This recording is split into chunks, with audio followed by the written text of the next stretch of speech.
आज मैं आपको इस वीडियो में हरियाणा विद्यालय शिक्षा बोर्ड ने 11वीं कक्षा के छात्रों के लिए इस साल सेशन 2024 और 25 में नई नैतिक शिक्षा की जो किताब लगवाई है, इस किताब से 7वें पाठ के क्वेश्चन आंसर करवाऊंगा। इससे पहले 6 पाठों के क्वेश्चन आंसर मैं करवा चुका हूं। अगर आपने वो वीडियोस नहीं देखी है और देखना चाहते हैं तो सभी वीडियोस आपको प्लेलिस्ट में मिल जाएंगी। वीडियो अच्छी लगे तो लाइक करें, चैनल को सब्सक्राइब करके ऑल के बटन के ऊपर क्लिक कर लें ताकि जब नेक्स्ट चैप्टर की वीडियो अपलोड हो तो उसका नोटिफिकेशन आपको मिल जाए। अब 7वें पाठ के क्वेश्चन आंसर देखते हैं। सभी क्वेश्चन आंसर मैंने यहाँ पर तैयार कर रखे हैं। जैसा कि आप देख सकते हैं 11वीं कक्षा के लिए है, नैतिक शिक्षा के क्वेश्चन आंसर है, 7वें पाठ के क्वेश्चन आंसर है और 7वें पाठ का नाम है वीर सावरकर। पहला क्वेश्चन देखें। पहला क्वेश्चन है, वीर सावरकर का जन्म कब और कहाँ हुआ। आंसर देखें। वीर सावरकर का जन्म 28 फरवरी 1883 को महाराष्ट्र राज्य के नासिक जिले में स्थित भंगूर गांव में पंत सावरकर के घर में हुआ। यानी कि 28 फरवरी 1883 को जन्म हुआ था। महाराष्ट्र के नासिक ज़िले में भंगूर जो है ये गांव का नाम है, इस गांव में जन्म हुआ था और उनके पिता का नाम था पंत सावरकर। उसके बाद दूसरा क्वेश्चन देखें। दूसरा क्वेश्चन है, सावरकर और उनके बड़े भाई का नाम बताइए। आंसर देखें। सावरकर का नाम विनायक सावरकर था, यानी कि पूरा नाम विनायक सावरकर था। उनके बड़े भाई का नाम गणेश बाबाराव सावरकर था। तीसरा क्वेश्चन देखें। तीसरा क्वेश्चन है, अनुकूल परिस्थितियों के न होने पर भी सावरकर ने अंतिम परीक्षा में कौन सा स्थान प्राप्त किया। अनुकूल परिस्थितियों का मतलब है कि परिस्थितियां जो है उनके विरुद्ध थी, अनुकूल नहीं थी। आंसर देखें। अनुकूल परिस्थितियों के न होने पर भी सावरकर ने अंतिम परीक्षा प्रथम श्रेणी में उत्तीर्ण की। यानी कि परिस्थितियां जो थी वो अनुकूल नहीं थी, लेकिन फिर भी उनकी जो है अंतिम परीक्षा के दौरान प्रथम श्रेणी में वो पास हुए, यानी कि फर्स्ट डिवीज़न उनकी आई थी। उसके बाद चौथा क्वेश्चन देखें। वीर सावरकर मेरिया नामक जहाज़ से किस प्रकार बच निकले। आंसर देखें। वीर सावरकर को कैद करके मेरिया नामक जहाज़ से लंदन से भारत लाया जा रहा था। यानी कि वीर सावरकर को कैद करके मेरिया नाम का जो ये जहाज़ है, इस जहाज़ के द्वारा लंदन से भारत लेके आया जा रहा था। यांत्रिक गड़बड़ी के कारण यह जहाज़ बंदरगाह पर खड़ा था। यानी कि इसमें गड़बड़ी आने के कारण यह जहाज़ बंदरगाह पर खड़ा था। सुबह सोच के लिए जब उन्हें जहाज़ के सोचकूप में लाया गया तब उन्होंने सोचकूप के ऊपर लगे शीशे पर अपना ओवरकोट रख दिया ताकि पहरेदार शीशे से उन्हें न देख सकें, और इसके बाद वे पोर्ट होल से बाहर निकले और समुद्र में कूद गए। अंततः तैरकर वे समुद्र के किनारे पहुंच गए। इस प्रकार वे मेरिया नामक जहाज़ से बच निकले। तो यहाँ पर यह बताया गया है कि लंदन से उनको कैद करके भारत लाया जा रहा था और जिस जहाज़ में उसको लाया जा रहा था उस जहाज़ में जो है गड़बड़ी होने के कारण वो बंदरगाह पर खड़ा था। जब सुबह वो सोच के लिए गए तो सोचकूप में उन्होंने क्या किया, शीशे के ऊपर ओवरकोट रख दिया ताकि पहरेदार उनको न देख सकें, और बाद में जब वो पोर्ट होल से बाहर निकले और समुद्र में कूद गए, उसके बाद जो है तैरकर वो किनारे पहुँचे और इस प्रकार जो है वे मेरिया नामक जहाज़ से बच निकले। उसके बाद अगला क्वेश्चन है, वीर सावरकर ने कौन सी पुस्तकें लिखी। आंसर देखें। वीर सावरकर ने मराठी व अंग्रेजी भाषा में अनेक लेख लिखे। उनके द्वारा रचित पुस्तकों की संख्या 40 से अधिक है, जिनमें कमला महासागर, भारतीय इतिहास के 6 स्वर्णिम पृष्ठ, 1857 की क्रांति आदि प्रमुख पुस्तकें हैं। उसके बाद अगला क्वेश्चन है क्वेश्चन नंबर 5, वीर सावरकर जन्मजात कवि थे, टिप्पणी करें। यानी कि वीर सावरकर जो है जन्म से ही कवि थे, इस बात के ऊपर टिप्पणी करनी है। आंसर देखें। वीर सावरकर ने बचपन से ही कविताएं लिखनी शुरू कर दी थी, बचपन से ही, यानी कि उनको कविताओं का शौक़ था। बड़े होने पर भी वे कविता लिखते रहे। जब उन्हें अंडमान निकोबार में काला पानी की सज़ा सुनाई गई तब जेल में बंद रहकर भी उन्होंने अनेक कविताओं की रचना की। यानी कि जेल में बंद होने के बाद भी उन्होंने बहुत सारी कविताओं की रचना की। वह लोहे की कील से दीवारों पर अपनी कविताएं लिखते थे। यानी कि लिखने के लिए वो लोहे की कील का प्रयोग करते थे, दीवारों पर अपनी कविताएं लिखते थे। और तथा उन्हें कंठस्थ कर लिया करते थे। कंठस्थ का मतलब है याद कर लेना, यानी कि पहले लिखते थे और बाद में उनको याद कर लिया करते थे। उनके द्वारा रचित कविताओं में कमला, महासागर आदि प्रमुख है। उसके बाद अगला क्वेश्चन है क्वेश्चन नंबर 6। भारतीय इतिहास के 6 स्वर्णिम पृष्ठ पुस्तक का भारतीयों पर क्या प्रभाव पड़ा, यानी कि वीर सावरकर ने जो ये किताब लिखी थी 6 स्वर्णिम पृष्ठ, इस किताब का भारतीयों के ऊपर क्या प्रभाव पड़ा था। आंसर देखें। वीर सावरकर द्वारा रचित यानी कि लिखी गई भारतीय इतिहास के 6 स्वर्णिम पृष्ठ पुस्तक एक ऐतिहासिक ग्रंथ है। इस पुस्तक ने भारतवासियों में स्वाभिमान जागृत करने का प्रयास किया था, यानी कि इस किताब के द्वारा भारतीयों के अंदर स्वाभिमान जागृत करने का कार्य किया गया था। अगला क्वेश्चन है क्वेश्चन नंबर 7। सावरकर की मंदिर निर्माण के पीछे क्या भावना थी, यानी कि सावरकर जी ने जो मंदिर बनवाया था इसके पीछे उनकी क्या भावना थी। आंसर देखें। वीर सावरकर ने रत्नागिरी में एक मंदिर की स्थापना की जिसका नाम पतित पावन मंदिर रखा गया। उन्होंने इस मंदिर का उद्घाटन शंकराचार्य द्वारा करवाया। इस मंदिर के निर्माण के पीछे सावरकर की मूल भावना थी सामाजिक और जातिगत भेदभाव को दूर करना, यानी कि इस मंदिर के बनवाने के पीछे उनकी जो मूल भावना थी वो थी कि समाज के अंदर वो सामाजिक और जातिगत भेदभाव को दूर करना चाहते थे।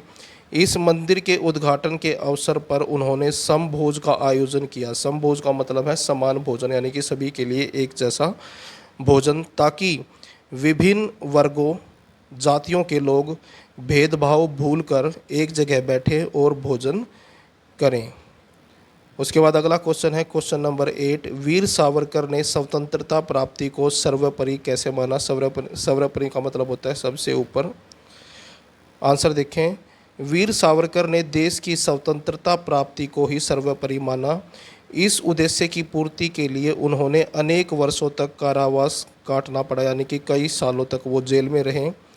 यहाँ तक कि उनका विवाह 1901 ईस्वी में हो गया था, परंतु अपने वैवाहिक जीवन के प्रथम 23 वर्षों तक वे अपने इसी उद्देश्य के कारण अलग रहे, यानी कि उनकी जो शादी थी वो 1901 में हो गई थी, लेकिन भारत को स्वतंत्रता प्राप्ति के लिए जो उद्देश्य था उनको उस उद्देश्य की पूर्ति के लिए जो है वो 23 सालों तक अपने वैवाहिक जीवन से दूर रहे, यानी कि अकेले रहे। अगला क्वेश्चन है क्वेश्चन नंबर 9। सन 1965 में सावरकर को कौन से सम्मान से नवाजा गया, यानी कि 1965 में सावरकर को कौन सा सम्मान दिया गया। आंसर देखें। सन 1965 में सावरकर को अप्रीतम स्वतंत्रता वीर के सम्मान से नवाजा गया। अगला क्वेश्चन है अन्य महत्वपूर्ण प्रश्न, यानी कि अदर इम्पोर्टेंट क्वेश्चन है। पहला क्वेश्चन देखें इसका। वीर सावरकर के परिवार का संक्षिप्त परिचय दीजिए, यानी कि सावरकर के परिवार के बारे में बताना है। आंसर देखें।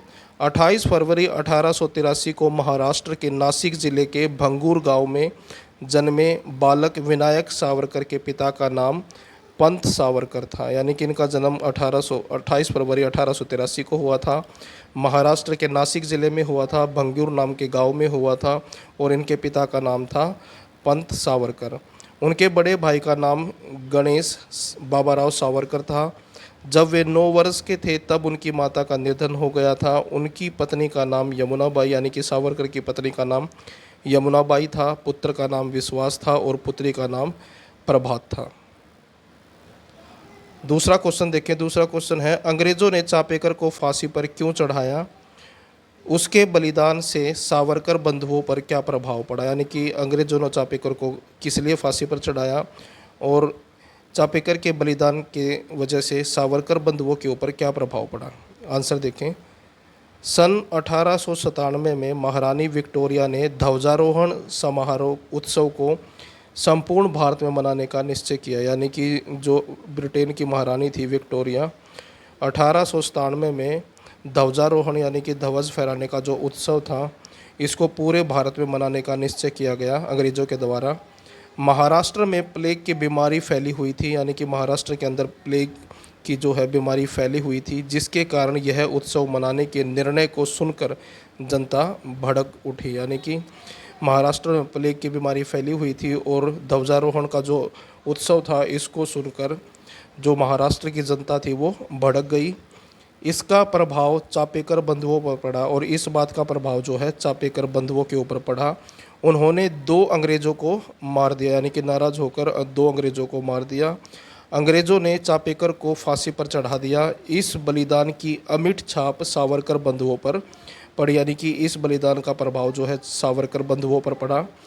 उन्होंने नासिक में मित्र मेला नामक एक संगठन बनाया और उसके बाद जो है उन्होंने मित्र मेला के नाम से एक संगठन तैयार किया और भारतीयों को स्वतंत्रता प्राप्ति हेतु संघर्ष करने के लिए प्रेरित किया, और जिसके अंदर जो है भारतीय लोगों को स्वतंत्रता प्राप्ति के लिए जो है संघर्ष करने के लिए लोगों को प्रेरित किया गया।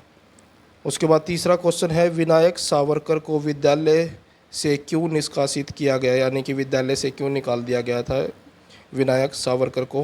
आंसर देखें, अंग्रेज़ सरकार ने जब बंगाल का विभाजन किया, यानी कि जब अंग्रेज़ों ने बंगाल का विभाजन किया, यानी कि बंगाल को 2 भागों में बांट दिया, तब भारतीय क्रांतिकारियों ने विदेशी वस्तुओं का बहिष्कार किया, यानी कि जब जो भारतीय क्रांतिकारी थे उन्होंने विदेशी वस्तुओं का बहिष्कार कर दिया, यानी कि विदेशी वस्तुओं को त्याग कर दिया, प्रयोग करना बंद कर दिया। विनायक सावरकर जो कि विद्यार्थी थे ने भी विदेशी वस्त्रों की होली जलाई, यानी कि वीर सावरकर ने भी इस आंदोलन के अंदर भाग लेते हुए विदेशी वस्त्रों की होली जलाई। इसी कारण उन्हें विद्यालय से निष्कासित, यानी कि निकाल दिया गया, निष्कासित कर दिया गया। उसके बाद अगला क्वेश्चन है क्वेश्चन नंबर 4, वीर सावरकर पर लगे प्रतिबंध कब हटाए गए? प्रतिबंध हटाने पर उन्होंने क्या किया? आंसर देखें, वीर सावरकर पर लगे प्रतिबंध सन 1937 में हटा दिए गए। प्रतिबंध हटने पर वे राजनीति में कूद पड़े।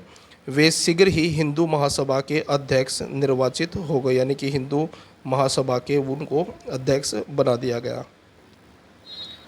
उसके बाद अगला क्वेश्चन है क्वेश्चन नंबर 5, भारत की स्वतंत्रता प्राप्ति के बाद सावरकर के अनुयायियों ने क्या किया? आंसर देखें, भारत की स्वतंत्रता प्राप्ति के बाद सावरकर के अनुयायियों का मतलब है जो उसको मानने वाले थे, फॉलोवर थे, सन 1960 में मृत्युंजय दिवस मनाया, यानी कि 1960 के अंदर उन्होंने मृत्युंजय दिवस मनाया। काला पानी की सज़ा के दौरान उन्हें जेल में रखा गया था, यानी कि काला पानी की सज़ा के दौरान उसे जिस जेल में रखा गया था वहाँ स्मरण फलक, यानी कि उनके नाम की जो है तख्ती लगवाकर उसे राष्ट्रीय स्मारक घोषित किया, यानी कि वीर सावरकर के नाम की तख्ती लगवाकर जेल में, और उसको राष्ट्रीय स्मारक के तौर पर घोषित कर दिया गया। सन 1965 में उन्हें अप्रियतम स्वतंत्रता वीर के सम्मान से सम्मानित किया गया। उसके बाद अगला क्वेश्चन है क्वेश्चन नंबर 6, लंदन में स्थित इंडिया हाउस संस्था किन कार्यों से जुड़ी थी? आंसर देखें, लंदन में स्थित इंडिया हाउस एक ऐसी संस्था थी जो भारतीय स्वतंत्रता संग्राम को प्रोत्साहित करती थी, यानी कि बढ़ावा देती थी। यह संस्था बुद्धिमान विद्यार्थियों को छात्रवृत्तियां प्रदान करती थी, यानी कि ये जो संस्था थी इंडिया हाउस, जो भारतीय बुद्धिमान छात्र थे उनको छात्रवृत्तियां यानी कि स्कॉलरशिप देती थी। वीर सावरकर ने जब इस संस्था में छात्रवृत्ति के लिए प्रार्थना पत्र दिया तब उसे स्वीकार कर लिया गया। अतः इस संस्था के सहयोग पाकर वे सन 1906 में शिक्षा प्राप्ति के लिए लंदन चले गए। उसके बाद अगला क्वेश्चन है क्वेश्चन नंबर 7, वीर सावरकर के वैवाहिक जीवन पर प्रकाश डालिए। आंसर देखें, सावरकर का विवाह सन 1901 में हुआ था। उनकी पत्नी का नाम यमुनाबाई था। विवाह के पहले 23 वर्षों तक हुए स्वतंत्रता आंदोलन में भाग लेने व बार बार कारावास में रहने के कारण अपनी पत्नी से वो अलग ही रहे, यानी कि 23 सालों तक जो है वो स्वतंत्रता संग्राम में ही भाग लिया उन्होंने। इस वजह से जो है वो अपनी पत्नी से अलग रहे। सन 1924 से 1938 तक जब उन्हें रत्नागिरी जिले में बंदी रखा गया तब उनकी पत्नी भी उनके साथ रही। उन्हें प्रभात नामक पुत्री तथा विश्वास नामक पुत्र प्राप्त हुआ। उसके बाद अगला क्वेश्चन है क्वेश्चन नंबर 8, सावरकर ने कौन सी पुस्तक लिखी जिसके कारण उन्हें कारावास की सज़ा सुनाई गई, यानी कि सावरकर ने कौन सी किताब लिखी थी जिसकी वजह से उनको सज़ा हुई थी? आंसर देखें, वीर सावरकर ने स्वतंत्रता की भावना को जागृत करने के लिए 1857 की क्रांति नामक पुस्तक लिखी, यानी कि भारतीयों के अंदर स्वतंत्रता की भावना को जागृत करने के लिए 1857 की क्रांति नामक एक पुस्तक लिखी। वे इस पुस्तक की छपाई का प्रयास करने लगे, यानी कि इस पुस्तक को छपवाना चाहते थे लेकिन सफल नहीं हुए। पुस्तक की प्रतियां, यानी कि पुस्तक की जो प्रतियां थीं, कॉपियां गुप्त रूप से भारत में भेजी जाने लगी, यानी कि गुप्त रूप से भारत भेजी गई। इस संबंध में सावरकर पर मुकदमा चलाया गया और उन्हें कारावास की सज़ा सुनाई गई। उसके बाद यहाँ से जो है MCQ वाले क्वेश्चन है, एक एक नंबर वाले क्वेश्चन। पहला क्वेश्चन देखें, किस दिन वीर सावरकर मैरिया नामक जहाज़ से समुद्र में कूदकर कैद से बचने में सफल रहे थे? तो ये था 10 जुलाई 1910 का दिन, यानी कि 10 जुलाई 1910 को। वीर सावरकर ने सोचकूप में ऊपर लगे शीशे पर क्या रख दिया था? अपना ओवरकोट। विनायक कितने वर्ष के थे जब उनकी माता का देहांत हुआ? तो 9 वर्ष के थे जब उनकी माता का देहांत हुआ। उसके बाद नेक्स्ट क्वेश्चन है क्वेश्चन नंबर 4, किसके बलिदान की अमिट छाप सावरकर बंधुओं पर पड़ी? आंसर है चापेकर। उसके बाद नेक्स्ट क्वेश्चन है, विवाह के बाद कितने वर्षों तक वीर सावरकर ने अकेले जीवन व्यतीत किया? लगभग 23 वर्ष। अगला क्वेश्चन है, नासिक की जनता ने वीर सावरकर को कितने रुपए भेंट किए? तो आंसर है 1 लाख रुपए। उसके बाद है रिक्त स्थान भरो, यानी कि फिल इन द ब्लैंक्स वाले क्वेश्चन हैं। पहला क्वेश्चन है, बंदी वहाँ के पोर्ट होल से बाहर निकला, समुद्र में कूदा और तैरकर किनारे पहुँच गया। मैरिया नामक जहाज़ यांत्रिक गड़बड़ी के कारण बंदरगाह पर खड़ा था। उसके बाद कारावास में रहते हुए सावरकर काव्य रचना लोहे की कील से दीवार पर लिखकर कंठस्थ करते थे। कंठस्थ मतलब याद करना। सन 1924 से सन 1938 तक सावरकर रत्नागिरी जिले में बंदी रहे। उसके बाद है सन 1965 में वीर सावरकर को अप्रियतम स्वतंत्रता वीर के सम्मान से नवाजा गया। तो ये थे 11वीं कक्षा की नई नैतिक शिक्षा की किताब से 7वें पाठ के क्वेश्चन आंसर। वीडियो अच्छी लगे तो लाइक करें, चैनल को सब्सक्राइब करके ऑल के बटन के ऊपर क्लिक कर लें ताकि जब नेक्स्ट वीडियो अपलोड हो तो उसका नोटिफिकेशन आपको मिल जाए।